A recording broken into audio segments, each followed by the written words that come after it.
பெற்றோர்களே, இஸ்லாமிய தாய்மார்களே, தாயாகிய உங்களுக்கு பொறுப்பு அதிகம். ஒரு தாயின் ஓதுதல் சரியாக இருந்தால், ஒரு தாயின் தொழுகை சரியாக இருந்தால், ஒரு தாயின் கொள்கை உறுதி சரியாக இருந்தால், ஒரு தாயின் நடவடிக்கை, பேச்சு, நாகரீகம், ஒழுக்கம் சரியாக இருந்தால் அந்த வீடு சிறப்பிற்குரிய வீடாய் மாறும். தாயே, கண்ணியம், ஒழுக்கம், நாகரீகம், தொழுகை, அல்லாஹ்வை நெருங்குகிற வழி ஒரு தாய் தன் வீட்டிலே உறுதிப்படுத்த வேண்டும். நாம் மரணிக்கிற தருவாயிலே மரணத்தை அடைந்து விட்டால் என் மகன் எனக்காக பிரார்த்தனை செய்வானா, என் மகள் பிரார்த்தனை செய்வாரா, அவருக்கு ஜனாசா தொழுகையிலே ஓதுகிற துஆ தெரியுமா, எனக்காக துஆ செய்கிற ஒரு புதல்வர்கள், ஒரு வாரிசுகள் இருக்கிறார்களா?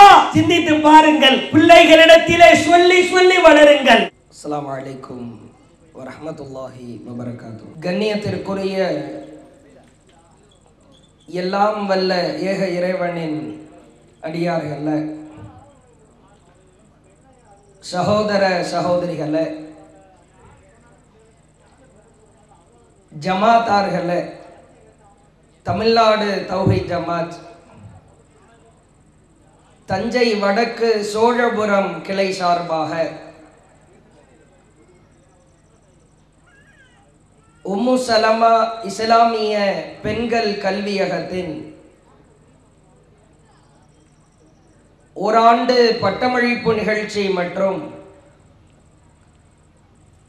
இஸ்லாத்தை தூய வடிவத்தில் மக்களுக்கு எடுத்துரைக்க வேண்டும் என்பதற்காக இறை திருப்தியை நாடி இந்த நிகழ்ச்சியில பெருந்திரளாய் ஒன்று குழுமி இருக்கிறோம். இந்த நல்ல தருணத்தில் முன்மாதிரி முஸ்லிம் பெண்கள் என்கிற தலைப்பு தேர்வு செய்யப்பட்டிருக்கிறது. இஸ்லாமிய மார்க்கத்தை அல்லாஹ் கண்ணியப்படுத்தி மக்களுக்கு வழங்கியிருக்கிறார். உலகத்தில் இறைவனால் வழங்கப்பட்டிருக்கிற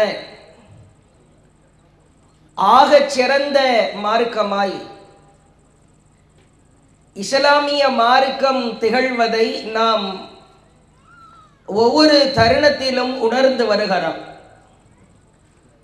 அதிலும் குறிப்பிட்டு சொல்வதாக இருந்தால், இஸ்லாமிய மார்க்கம் சகோதரிகளுக்கு, தாய்மார்களுக்கு, பெண்களுக்கு ஏராளமான கண்ணியத்தை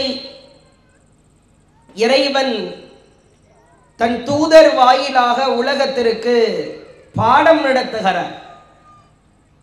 ஒரு காலம் இருந்தது, பெண்ணாய் பிறப்பது கடினம், பெண்ணாய் வாழ்வது கடினம்.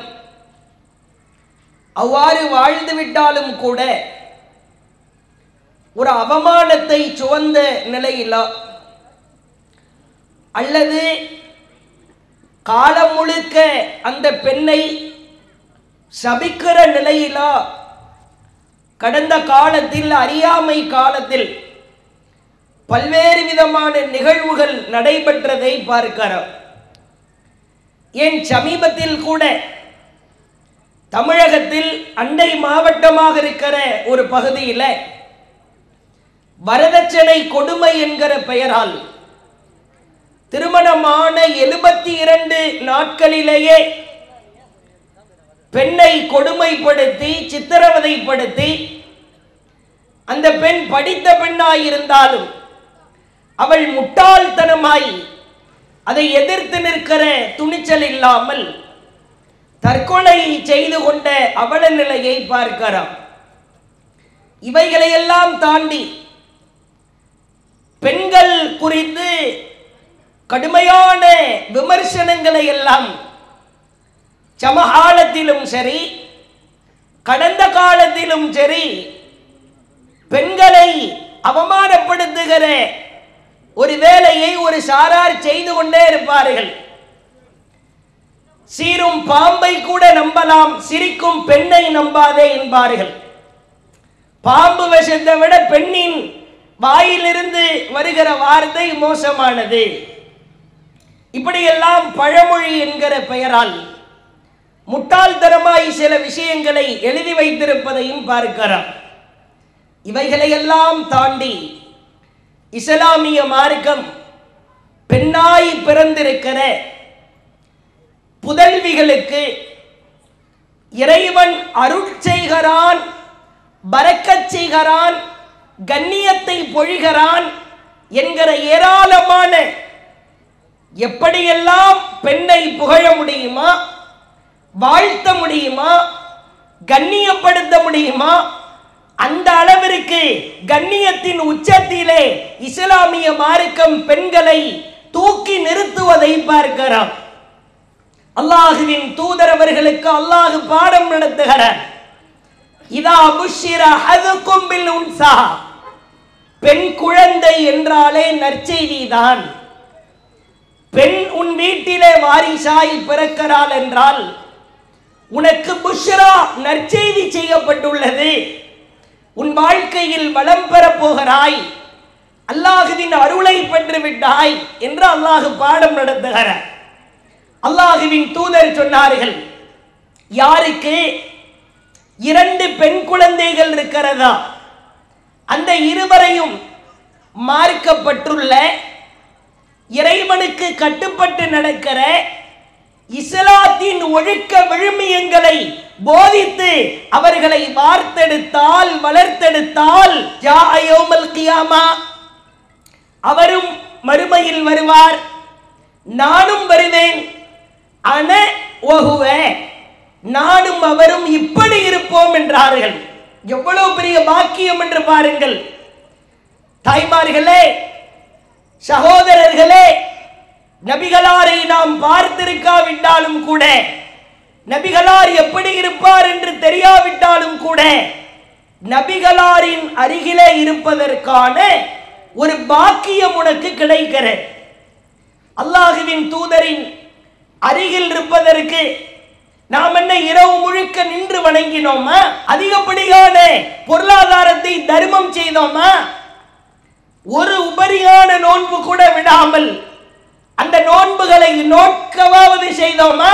அல்லது இஸ்லாத்திற்காக பெரும் பெரும் போர்களிலே கலந்து கொண்டு நம் உயிர்களை, நம் இரத்தங்களை, நம் உடல் உறுப்புகளை தியாகம் செய்தோமா? இல்லை.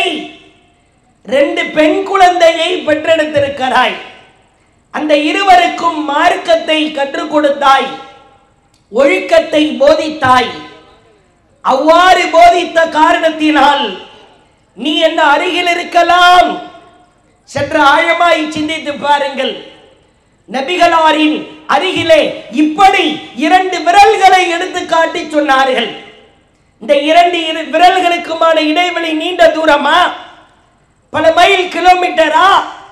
இந்த 2 விரல்களை நீங்கள் விரித்து பார்த்தால் கூட எவ்வளவு தூரம் சென்று விடும்? பெண்ணை பெற்றெடுத்தவர் பாக்கியசாலி. வேறொரு செய்தியிலே சொன்னார்கள், பெண் குழந்தை இல்லையா, சகோதரி இருக்கிறாரா, அக்கா இருக்கிறாங்களா, தங்கை இருக்கிறாரா? அந்த அக்காவையை, தங்கையை, 2 சகோதரிகளை யார் மார்க்கப்பட்டுள்ளவர்களாய் செதுக்குகிறார்களோ, வார்த்தெடுக்கிறார்களோ, அவர்கள் மறுமையில் என்ன அருகிலே இருப்பார்கள். அல்லாஹுவின் தூதர் சொன்னார்கள். மற்றொரு செய்தியிலே சொன்னார்கள், யாருக்கு 2 பெண் குழந்தை இருக்கிறதா, அவர் தன் பிள்ளைகளை மார்க்கப்பட்டுள்ளவராய், இஸ்லாமிய கொள்கையை போதிக்கிறவராய் வார்த்தெடுத்து, ஒருவேளை அந்த பெண்ணை பெற்றெடுத்தவர் நரகத்திலே வீழ்ந்து விட்டாலும் கூட, சித்தரல்லஹு மினன்னார், அந்த பெண் குழந்தைகள் நரகில் இருந்து தன் பெற்றோரை காக்கிற திரையாய், ஸ்கிரீனாய் இருப்பார்கள் என்று, கவசமாய் இருப்பார்கள் என்று அல்லாஹுவின் தூதர் பாடம் நடத்துகிறார்கள்.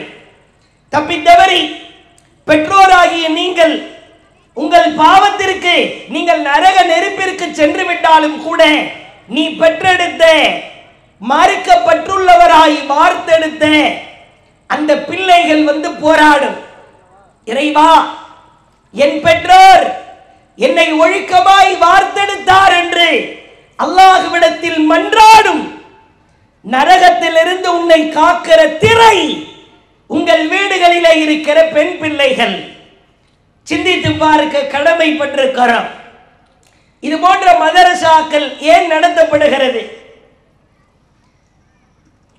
முஸ்லிம் பெண்கள் சமகாலத்தில் ஒவ்வொரு பெற்றோரும் நம் பிள்ளைகளை மிக கவனமாய் வார்த்தெடுக்க கடமைப்பட்டிருக்கிறோம். ஷைத்தானிய ஊசலாட்டங்கள், ஷைத்தானுடைய வழிகெடுக்கிற காரியங்கள் ஏராளமானவை நம்மை சுற்றும் சூழ்ந்து நடந்து கொண்டிருப்பதை பார்க்கிறோம்.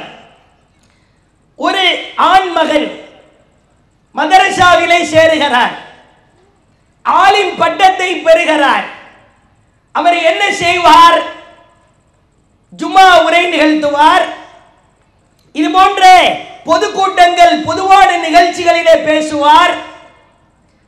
ஒரு பள்ளிவாசலிலே மார்க்க போதனைகள் செய்வார். ஒரு ஆண்மகன் ஆலிம் என்கிற பட்டத்தை பெற்றால் அவரால் பொதுமக்களுக்கு பொதுவான அறிவுரைகள் சொல்ல முடியும். ஆனால் ஒவ்வொரு வீட்டிலும் ஆலிமா என்கிற ஓராண்டு கல்வி படிப்பையா, குறிப்பிட்ட அல்லாஹும் அவன் தூதர் குறித்த மார்க்க படிப்பை யார் படிக்கிறாரோ அந்த குடும்பத்தையே அவர் மாற்றுவார். இவரால் ஜும்ஆ உரை பேச முடியும்.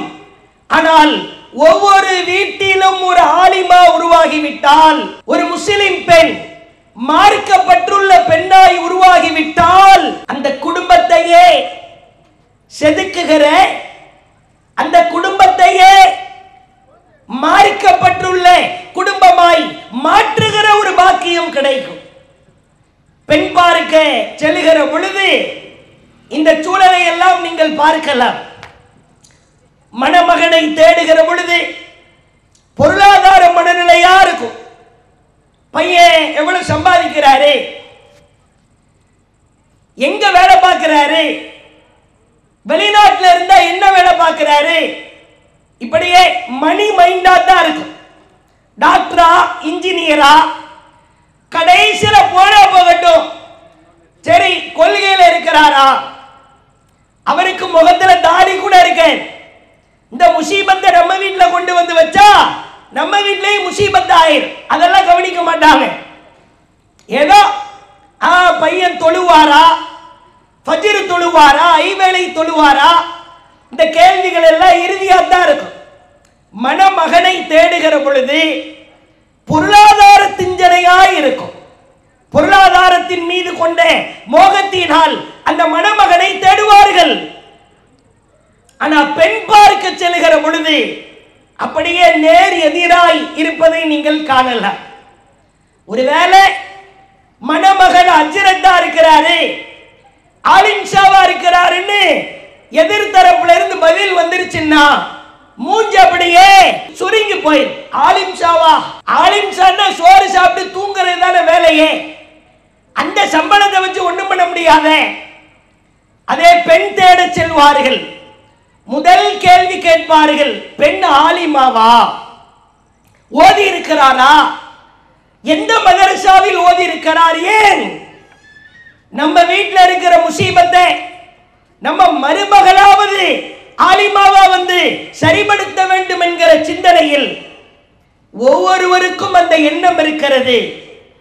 ஒரு பெண் அந்த குடும்பத்தின் அந்த கெட்ட சிந்தனைகளை, கெட்ட காரியங்களை, மார்க்கத்திற்கு மாற்றமான நிகழ்வுகளை எல்லாம் அவர் நினைத்தால், அவர் எண்ணினால் நிச்சயம் மாற்ற முடியும். ஜமால சூழலை நீங்கள் பாருங்கள். எல்லாரும் ஆண்களாக இருந்தாலும் பெண்களாக இருந்தாலும் எதில் அடிமையாக இருக்கிறார்களோ இல்லையா, ஆன்லைன் அடிக்ஷன். ஆண் குழந்தைகள், பெண் குழந்தைகள் அதிகமாய் அதில் அடிமையாகி இருப்பதை பார்க்கிறோம். தயவு கூர்ந்து பெற்றோர்கள் காது கொடுத்து கேட்க வேண்டும். நாம் வாழுகிற காலகட்டம் அது சாதாரண காலகட்டம் அல்ல. எவ்வளவு பெரிய பரிசுத்தமான மார்க்க கல்வியை கற்றிருந்தாலும் அவர்கள் வழிகட்டு போகிற அளவிற்கு சமகால சூழல் வழிகேட்டின் உச்சத்திலே இருப்பதை பார்க்கிறோம். அவரவர் வயதிற்கு தகுந்தார் போன்று கெட்டு குட்டிச்சோராவதை பார்க்க முடிகிறது. சின்ன பிள்ளையா இருந்தா அது வயசுக்கு தகுந்தாப்புள் அதனுடைய வயதிற்கு தகுந்தார் போன்று கெட்டு போகிறேன். கார்ட்டூன் சேனல்களை பார்க்கிறேன். மூளையை மழுங்கடிக்கிறான். Tom and Jerry, Chhota Bheem சிறு வயதில் இருந்த உள்ளத்திலே விதைக்கப்படுகிறேன். எவ்வளவு பெரிய முட்டாளா நம்மளை ஆக்குறான்னு பாரு. உலகத்தில் இயற்கை என்ன? எலியை பூனை விரட்டும். எலி முன்னாடி ஓடும், பூனை அதை விரட்டும். இதான் இயற்கை. சமகால சூழல் சிறு வயதில் இருந்தே நம் பிள்ளைகளை பாதுகாக்க வேண்டிய கட்டாயத்திலே இருக்கிறோம். ஆனா டாம் அண்ட் ஜெர்ரியில அப்படியே உல்டாவா, பூனைய எலி விரட்டும். எவ்வளவு முட்டாளா நம்மள ஆக்குறான்னு பாரு. இதுல அந்த சுக்கின்ற ஒரு கேரக்டர் லட்டு போடுமான்னு இவன் பார்த்துக்கிட்டே இருப்பான். இவன் வாழ்க்கையில ஏதாவது கஷ்டம் வந்துடும். நமக்கு யாராவது லட்டு போடுவாங்களா? லட்டு வருமா? லட்டு வருமா? லட்டு தான் ஒரு பெரிய பவரா. நீ என்னத்த வாயை திறந்து பார்த்தாலும் லட்டு வராது, உன் வாயில மண்ணுதான் விழும். மார்க்கத்தை சொல்லிக் கொடுக்கிற பொழுது சிறு வயதில் இருந்தே கெட்டு குட்டிச்சுவராவதை பார்க்கிறோம். கார்ட்டூன் சேனல்கள், jujutsu kaizen, ninja Hattori, Naruto. ஒரு இஸ்லாமிய பெண்களின் வீடுகளிலே சமகால பெண்கள் இதில் எல்லாம் மூழ்கி திளைப்பதை பார்க்கிறோம். வண்டு சிண்டு, சின்ன பப்பால இருந்து பெரியாட்கள் வரைக்கும் இன்ஸ்டாகிராமிலே உறுப்பினராய் அக்கவுண்டாய் இருப்பதை பார்க்கிறோம். இன்ஸ்டா இந்த பெரிய அம்மாமார்களுக்கு, பெரிய அப்பா தாத்தாமார்கள்ட்ட இன்ஸ்டா என்னன்னு தெரியுமா அப்படின்னு கேட்டா நமக்கு இன்ஷா அல்லாஹ் தானே தெரியும். இன்ஸ்டா என்ன? ஒருவேளை நீங்க இன்ஸ்டாகிராம்ல அக்கவுண்டரா இல்லைன்னா உங்களை ஏதோ வேற்றுக்கரகவாசி மாதிரி பார்ப்பானே. இன்ஸ்டால நீங்க இல்லையா? என்ன பெருங்குற்றமா? 7 பெரும்பாவத்துக்கு பிறகு 8வது பெரும்பாவமா அது? இன்ஸ்டாகிராம். தாய்மார்களே, இரவு 12 மணி 1 மணி பெட்ஷீட்டுக்குள்ள லைட் எரிவதை பார்க்கிறோம். உங்கள் பிள்ளைகளை நீங்கள் கூடுதல் கவனமெடுத்து வளர்க்க வேண்டும். ஒவ்வொரு பெற்றோரின் கரத்தில் தான் தன் பிள்ளைகளின் எதிர்காலம், அவருடைய வார்ப்பு, அவரை முன்மாதிரி முஸ்லிம் பெண்ணாய் உருவாக்க வேண்டிய சூழல் இருக்கிறது. இஸ்லாமிய மார்க்கம் கண்ணியமான மார்க்கம், வெட்கத்தை கற்றுக் கொடுக்கிற மார்க்கம். ஒரு பெண்ணோ, ஒரு இஸ்லாமிய சகோதரியோ, ஒரு இளைஞர் பெண்மணியோ வெட்கத்தை விட்டு நாம் பல காரியத்தை செய்யவே கூட. அல்லாஹ் திருக்குர்ஆனிலே சொல்கிறான், வலா தக்ரபுல் ஃபவாஹிஷ், அருவருப்பான காரியத்தை நீ நெருங்காதே.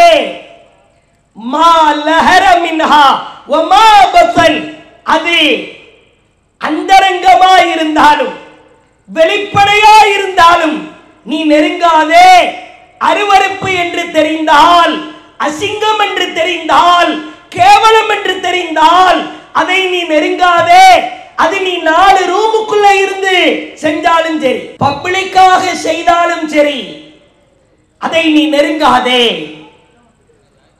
சில பெண்கள், அல்லாஹ் அருள் புரிந்த சிலரை தவிர பலர் காதல் என்கிற வலையிலே விழுவதை பார்க்கிறோம். இன்ஸ்டாவிலே சாட் செய்கிறார்கள். சேட்டையிலேயே உச்சகட்ட சேட்டை இந்த சாட்டிங் சேட்டை தான். யார் யாரோடு எல்லாமோ தொடர்பு வைக்கிற அவல நிலையை பார்க்கிறோம். அவன் யார்? உன் சகோதரனா?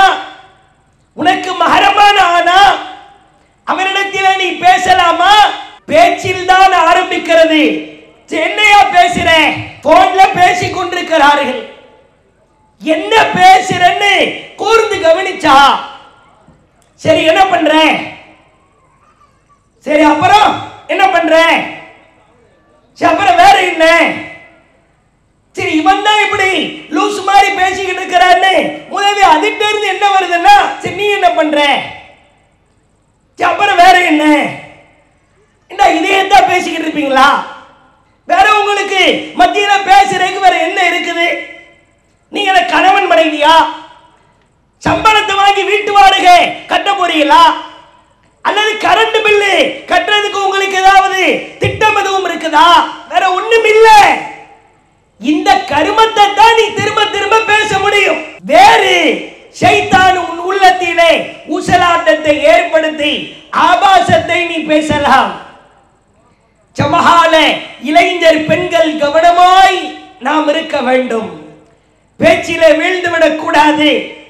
ரசனையாய் பல பெண்கள் தவறி போவதை மிஸ்கால்ல தான் மிஸ் ஆகி போவதை பார்க்கலாம். ஏதோ ஒரு அன்னோன் நம்பர்ல இருந்து போன் வரும், திரும்ப கூப்பிடுவாங்க, இல்ல தெரியாம வந்துருச்சு வச்சு தொலைஞ்சிட்டு போக வேண்டியதானே.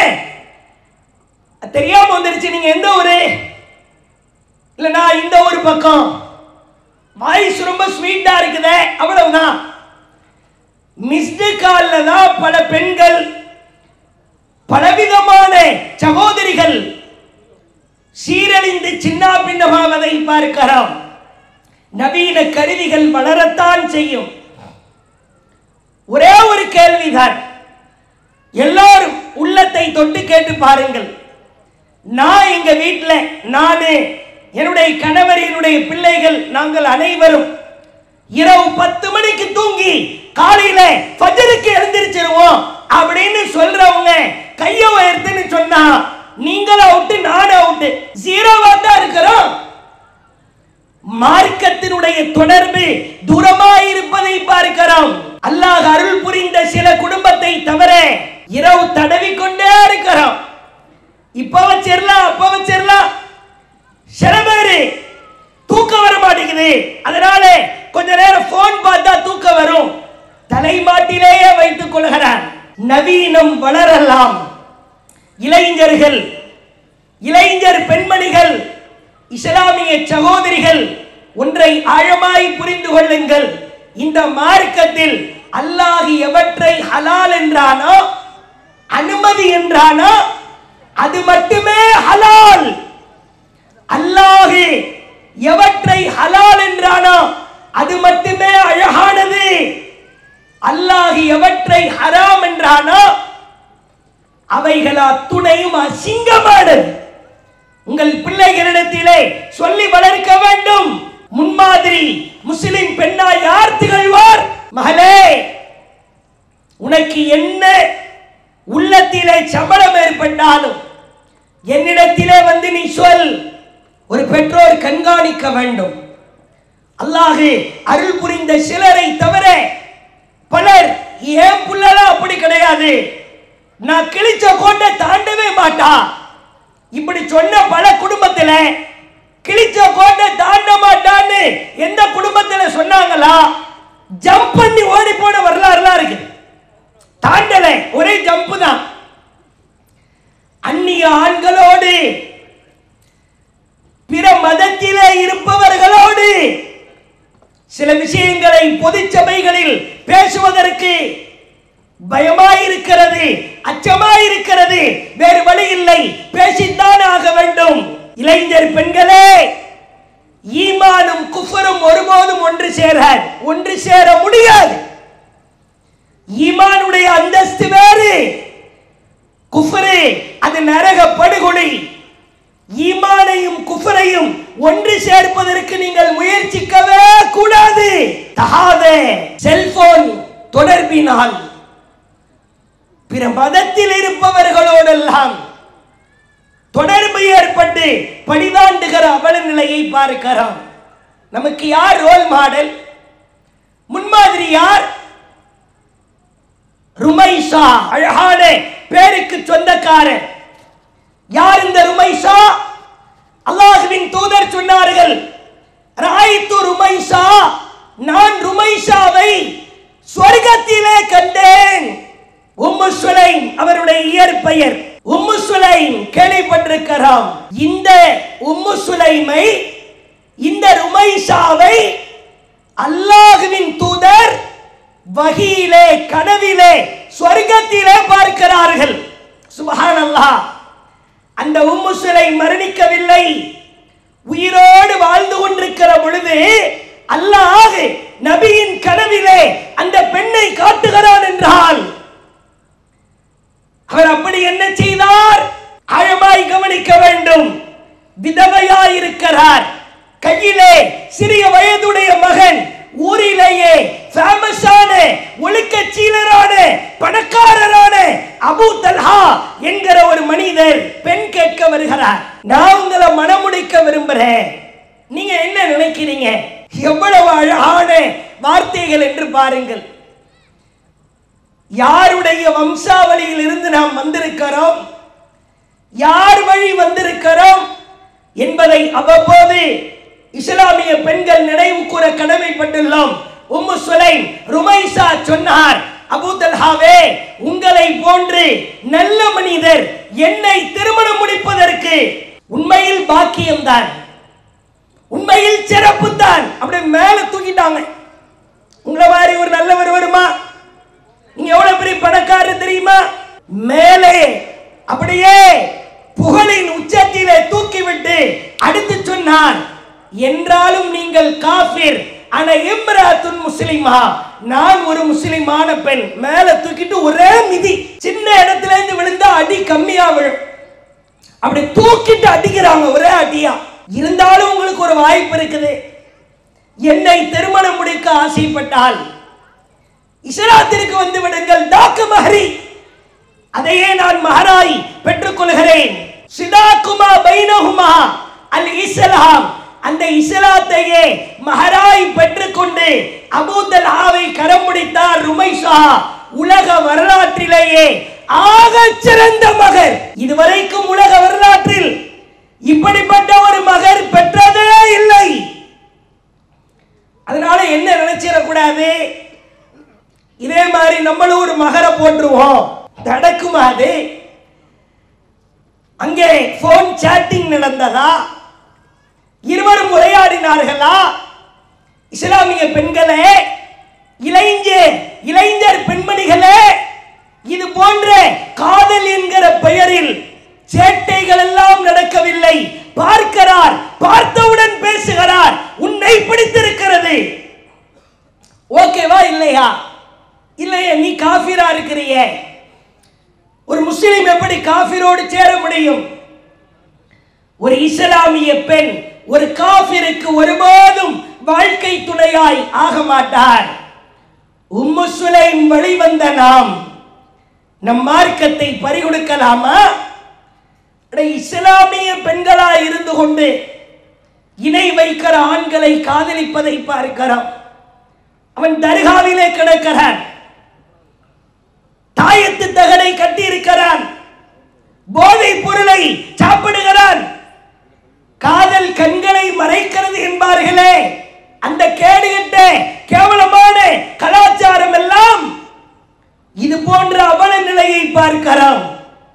ஒவ்வொரு இஸ்லாமிய பெண்ணும் சபதம் எடுக்க வேண்டும், உம்மு சுலைம் என் ரோல் மாடல், அவரை போன்று என் வாழ்க்கையை கட்டமைப்பேன். அதே மாதிரி பாருங்க, இஸ்லாமிய பெண்கள் மார்க்க விஷயத்தில் நம்மை நாமே புத்தி கூர்மை உடையவர்களாய் நாம் மாற்றிக்கொள்ள வேண்டும். எல்லா விஷயத்திலே அப்டேட் பண்றோம், சமகாலத்திலே நடக்கிற அனைத்தையுமே கற்றுக்கொள்ள விரும்புகிறோம். மார்க்க விஷயத்தில் நாம் இன்னமும் பின்தங்கிய நிலையிலே இருப்பதை பார்க்கிறோம். வணக்க வழிபாடு, அல்லாஹ்வை பற்றியான கல்வியை கற்பது, புத்தி கூர்மையை நாம் எந்த விஷயத்தில் எல்லாம் செலுத்த வேண்டுமோ அதில் செலுத்துகிறோம். நம் குடும்பம் மார்க்கப்பட்டுள்ள குடும்பமாய் மாற வேண்டுமானால், தாயே, பெண்ணே, சகோதரியே, அது உன் கையில இருக்கிற. அதிகாலையில் ரமலான் மாதம் 3:03 எழுந்திருச்சு சமைச்சு வச்ச சாப்பாட்டை எல்லாம் சூடு பண்றது என்ன, ஃப்ரெஷ்ஷா கறியை சமைப்பது என்ன, மசாலால தடவி வச்ச மீனை பொரிப்பது என்ன. எத்தனை மணிக்கு? அதிகாலையில 3 மணிக்கு. ஏன்? என் புருஷன் சாப்பிட்டு நோம்பு வச்சா தானே அவர் வேலைக்கு போக முடியும், புள்ள பள்ளிக்கூடம் போவானே, சாப்பிடாம நோம்பு வச்சா சிரமமாயிருமே. கணவனின் மீது அக்கறையை பார்க்கிறோம், மகனின் மீது அக்கறையை பார்க்கிறோம்.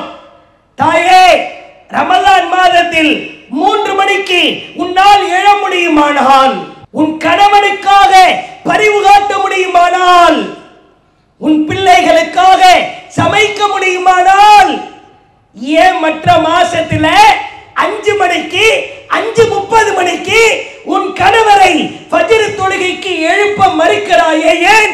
சாப்பாட்டுல மட்டும்தான் பரிவா? பெண்கள் நினைத்தால் தன் குடும்ப கணவர்களை, ஒவ்வொரு பெண்ணும் கணவனை ஃபஜ்ருக்கு எழுப்புகிறாரா? பிள்ளைகள் மீது மார்க்கப்பற்றை பொழிகிறார்களா? எத்தனையோ பெண்கள் சினிமாக்களிலும் சீரியல்களிலும் மூழ்கி கிடப்பதை பார்க்கிறோம். கொஞ்சம் அப்டேட் ஆகி சமையல் வீடியோன்னு வந்துருச்சுன்னு வைங்களேன், அவ்வளவுதான். ஒன்று விடாமல் அதை எடுத்து, இல்ல புருஷன் தான் எலி, டெஸ்டிங் உயிரின அவர் தான். இந்த அம்மா கேக்கு செஞ்சா அவர் சாப்பிட்டே ஆகணும். இந்த கேக்க சாப்பிடல, அவர் நல்லா இருக்குன்னு சொல்லணுமா, நல்லா இல்லைன்னு சொல்லணுமா? நல்லா இல்லைன்னு அவர் சொல்லிடுவாரா? சூப்பரா சமைப்பாங்க. யாரோ கை தெரியுற ஒருத்தர் யூடியூப்ல அதை போடு இதை போடு கல்ல போடு மண்ணை போடுன்னு சொன்ன உடனே பாயாசத்தை இதுவரைக்கும் சூப்பரா செய்து கொண்டிருந்த அந்த தாய் அந்த யூடியூபை பார்த்துட்டு ஒரு பாயாசம் செஞ்சு கொடுப்பாங்க பாருங்க, போஸ்டருக்கு ஒட்டுற கம்மு தோத்துரும். வாயில வச்சா ஒட்டிட்டு இது பாயாசமா அல்லது களியா, இதிலெல்லாம் கவனம் செலுத்துவதை பார்க்கிறோம். ஒரு ஜவுளி கடைக்கு செல்கிறார், ஒரு ஆடையை வாங்குகிறார். அங்கே அவன் காட்டுகிற வெளிச்சத்திலே அந்த மின்னுகிற ஆடை வீட்டுல வந்து மையத்து லைட்ல பார்த்தா கலர் வரல, உடனே போய் சேஞ்ச் பண்ணு. என்ன ஏமாத்திட்ட? படியா ஏறி ஏறி இறங்குவதை பார்க்கிறோம். ஒரு தக்காளி வாங்குவதிலிருந்து, ஒரு கத்தரிக்காய் வாங்குவதிலிருந்து எவ்வளவு கவனம்! ஏன் உங்களுக்கு மார்க்க விஷயத்தில் கவனம் வர மறுக்கிறதே? ஏன்? ஆலிமா படித்தவர்களுக்கு மட்டும்தான் மார்க்கப்பற்று வர வேண்டுமா? தொழுகையில கவனம் வேண்டாமா? ஹப்ஸா ரலியல்லாஹு அவர்கள், நபிகளாரின் மனைவி ஹப்ஸா ரலியல்லாஹு அவர்களுக்கும் அல்லாஹ்வுடைய தூதருக்கும் கொஞ்சம் மனக்கசப்பு ஏற்படுகிறது. ஒரு சின்ன பிரச்சனை. ஹப்ஸா ரலியல்லாஹு கொஞ்சம் கோபப்பட்டிருக்காங்க. அல்லாஹ்வுடைய தூதர் அவர்கள் ஹப்ஸா ரலியல்லாஹு அவர்களை விவாகரத்து செய்வதற்கு முடிவெடுக்கிறார்கள். முஸ்லிம் பெண்கள் நன்றாய் கவனிக்க வேண்டும். ஹப்ஸா ரலியல்லாஹு அவர்களை தலாக்கு கொடுத்து விடுவோம். ஹப்ஸா அவர்களுக்காக வானவர் ஜிப்ரீல் அவர்களை அல்லாஹ் அனுப்பி வைக்கிறார். முஹம்மது நபியிடத்திலே ஜிப்ரீல் அலைஹிஸ்ஸலாம் வருகிறார்கள். தல்லக ஹப்ஸத் இப்னு உமர், உமர் ரலியல்லாஹு அவர்களின் மகளார் ஹப்ஸாவை நபிகளார் தலாக் செய்வதை தடுக்கிற காரணத்திற்கு ஜிப்ரீல் அலைஹிஸ்ஸலாம் வந்து சொன்னார்கள், அத்தானி ஜிப்ரீல், ஜிப்ரீல் என்னிடத்தில் வந்தார். ஃபகால ராஜி ஹப்ஸா, ஹப்ஸாவை திருமணி அழைத்துக் கொள்ள வேண்டும். ஏன் தெரியுமா? ஏன் ஹப்ஸாவை நீ அழைத்துக் கொள்ள வேண்டும் தெரியுமா? அவரிடத்திலே உள்ள கேரக்டர் சொல்லவா? ஜிப்ரீல் அலைஹிஸ்ஸலாம் சொல்கிறார், ஃபஇன்னஹா ஸவ்வாமா கவ்வாமா, அவர் உபரியான நோன்பையா, கடமையான உபரியான தொழுகையா அவர் விடவே மாட்டார். முஹம்மதே, உன் மனைவியா இருப்பதற்கு இந்த ஒற்றை தகுதி போதாதா? வேற என்ன வேணும்? உமர் ரலியல்லாஹு அவர்களின் மகளார் ஹப்ஸா அவர்கள் குறித்து ஜிப்ரீல் அலைஹிஸ்ஸலாம் சர்டிபிகேட் கொடுக்கிற வானவர் ஜிப்ரீல் கேரண்டி கொடுக்கிற ஒரு அற்புதமான நிகழ்வை பார்க்கிறோம். தொழுகையிலே அலட்சியம் காட்டலாமா? சீரியலிலே இஸ்லாமிய பெண்கள் மூழ்கி கிடக்கிறார்கள். ஒழுக்கத்தை கற்றுக் கொடுக்கப்படுகிறதா? எந்த சீரியலிலாவது நாகரீகம் கற்றுக் கொடுக்கப்படுகிறதா? சமகால சீரியல்களை பார்க்கிறோம். நீங்க முன்னாடியாவது டிவியில காட்டுறதுதான் சீரியல். அந்த சீரியல் மிஸ் ஆயிருச்சு அப்படின்னா ஐஷாக்கா கதீஜா காட்ட போயிட்டு தகவல் கேட்பாங்க. ஏதோ பயான் மிஸ் ஆன மாதிரி. நேத்து தொடரும்னு போட்டா இன்னைக்கு என்னால பார்க்க முடியல, என் மாமியாருக்கு கால்வலி வந்துருச்சுன்னு அந்த கிழவியை ஹாஸ்பிட்டல் கூட்டு போயிட்டோம். இப்படி ஏதாவது காரணத்தை சொல்லி அக்கா அக்கா அந்த சீரியல் தொடர சொல்லுங்க. உடனே அவங்க சொல்ல ஆரம்பிப்பாங்க, நேற்று படியில இருந்து கீழே இறங்கிய அந்த ஹீரோயின் இன்னைக்கு ஏற ஆரம்பித்தால். சரி போதும் போதும், மீதியை நான் நாளைக்கு பார்த்துக்கிறேன். அப்படி கற்பூர மாதிரி பத்திக்குவாங்க. இன்னைக்கு அப்படி கிடையாது. நீங்க விரும்பினா எத்தனை சீரியல் மிஸ் ஆனாலும் சரிதா, போன்களிலே பார்த்து கொள்ளலாம் என்கிற மோசமான நிலையெல்லாம் வந்திருக்கிறது. இன்னமும் சில பெண்கள், இஸ்லாமிய பெண்கள் தொழுகையை விட்டுவிட்டு வணக்க வழிபாட்டை விட்டுவிட்டு அந்த கேவலமான காட்சிகளை பதிவிடுகிற, அருவருக்கத்தக்க காட்சியை காட்டுகிற நீங்கள் பார்க்கலாம். எங்கு பார்த்தாலும் சமகால சீரியல்களின் விளம்பரங்கள் ஒளிபரப்பப்படுவதை பார்க்கிறோம். ரயில்வே ஸ்டேஷன்ல கோச் பொசிஷன் காட்டுறதுக்காக சில எல்இடி டிவிகள் இருக்கும். பாக்கியா அடுத்த நகர்வு என்ன? யார் அந்த பாக்கியா? நமக்கே அடுத்து என்ன நடக்கும்னு தெரியலையே. என்னன்னு நீங்க பாத்தீங்கன்னா சீரியல் பாக்கிய லட்சுமி, அது என்ன? 1 நம்பர் கேடுகட்ட ஒரு நாடகம்னா இதை சொல்லலாம். அவ்வளவு மோசமான நச்சுக்கருத்தை விதைக்கிற ஒரு இஸ்லாமிய தாயின் வீட்டிலே, ஒரு ஆயிஷாவின் வீட்டிலே, ஒரு ஃபாத்திமாவின் வீட்டிலே, ஒரு கதீஜாவின் வீட்டிலே அல்லாஹ் தடுத்த அந்த காரியங்கள் ஓடலாமா? அல்-ஐனானி தஸ்னியான், உன் கண்கள் விபச்சாரம் செய்கிறது. நீ எதை கெட்ட விஷயத்தை பார்க்கிறாயோ அது கண்கள் செய்கிற விபச்சாரம் என்று அல்லாஹ்வின் தூதர் ஆழமாய் பதிய வைத்திருக்கிறார்கள்.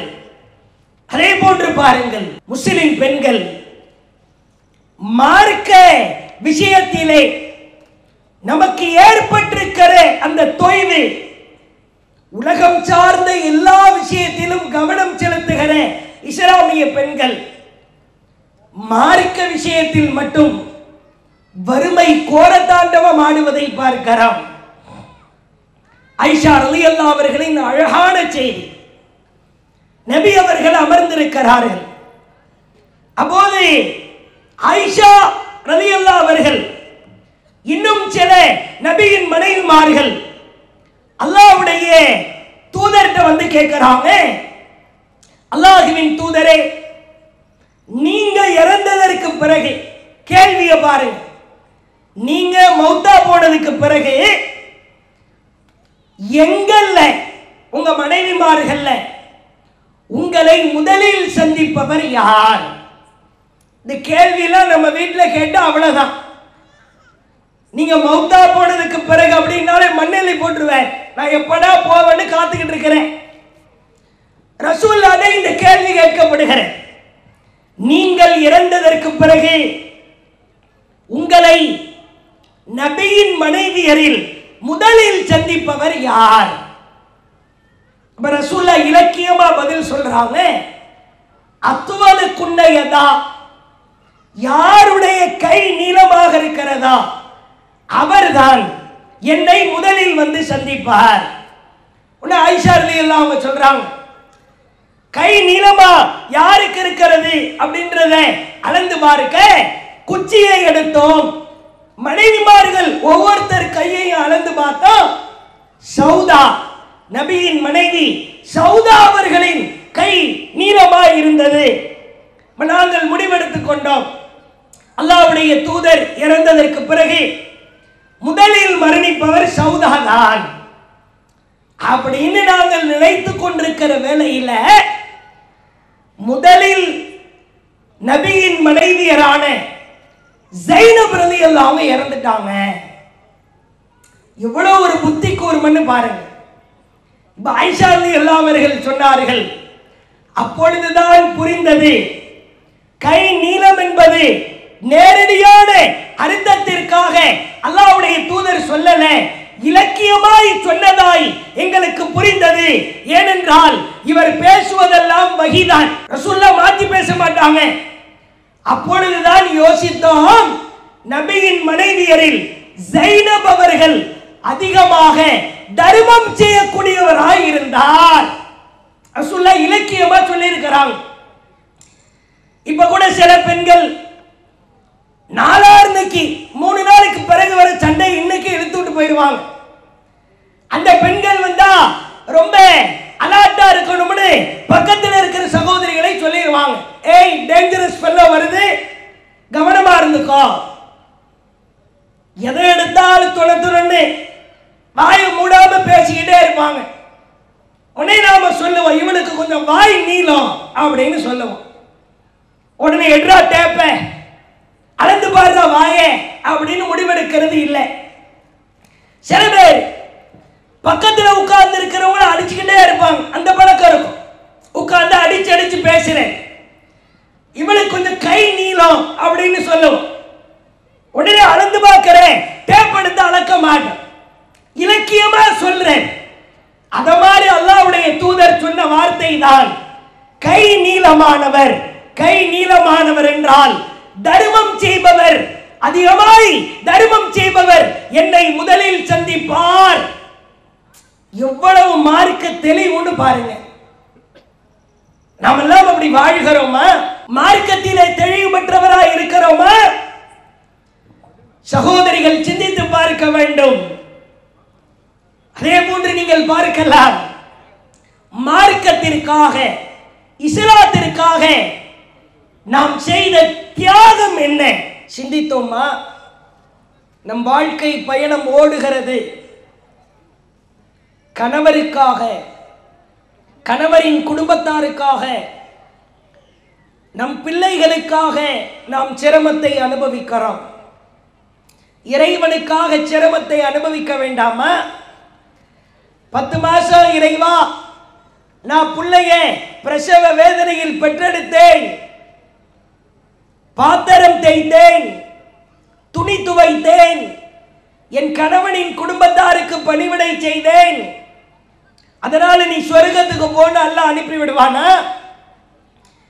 அதற்கும் கூலி இருக்கிறது, நன்மை இருக்கிறது. ஆனால் பெண்களின் முழு கவனம் ஒரு குறிப்பிட்ட மார்க்கம் படித்தவர்களை தவிர பல பெண்கள் இஸ்லாத்திற்காக நான் என்ன செய்ய முடியும், இந்த மாதிரி பயானுக்கு கூப்பிட்டா வருவேன், அவ்வளவுதான். சகோதரிகளே, இறைவனுக்காக, இறைவனின் மார்க்கத்திற்காக நபி தோழர்கள் ஆண்களுக்கு சற்றும் குறைவில்லாத வகையில் நபி தோழியர்கள் சஹாபிய பெண்கள் தியாகத்தை அனுபவித்திருக்கிறார்கள். அதிலே அழகான ஒரு செய்தியை சொல்கிறோம். பிள்ளைகளை வளர்த்தெடுக்கிற பொழுது தியாக சீலர்களாய் மாற்ற வேண்டும். நபியின் மகளார் ஸைனப் ரலியல்லாஹு அவர்கள், அல்லாஹ்வின் தூதருடைய மகள் ஸைனப் ரலியல்லாஹு அவர்கள் இறைவனின் மார்க்கத்திற்காக அவ்வளவு தியாகத்தை அனுபவித்திருக்கிறார். ஒரு கட்டத்தில் அபுல் ஆஸ் என்கிற மனிதரோடு அவருடைய கணவர் அவரோடு வாழ்க்கை பயணத்தை நல்லபடியாய் தொடர்ந்து கொண்டிருக்கிறார். ஆனால் அவர் இஸ்லாத்திற்கு வர மறுக்கிறார். அல்லாஹ்வின் தூதர் தன் மகள் ஜைனபை மதீனாவிற்கு அழைத்து வர முடிவெடுக்கிறார்கள். காது கொடுத்து கேட்க வேண்டும். ஜைனப் ரலியல்லாஹு அவர்கள் நிறை மாத அல்லது கருவை சுமந்த நிலையிலே ஒட்டகத்தின் மேல் ஏறி அமருகிறார். ஜைனப் ரலியல்லாஹு அவங்க கர்ப்பிணியா இருக்கிறாங்க. அல்லாஹ்வுடைய தூதர் ஒரு பொறுப்பாளரை அனுப்பி என் மகளை மதீனாவிற்கு அழைத்து வாருங்கள் என்று அனுப்பி வைக்கிறார்கள். எதிரிகளுக்கு செய்தி செல்கிறது.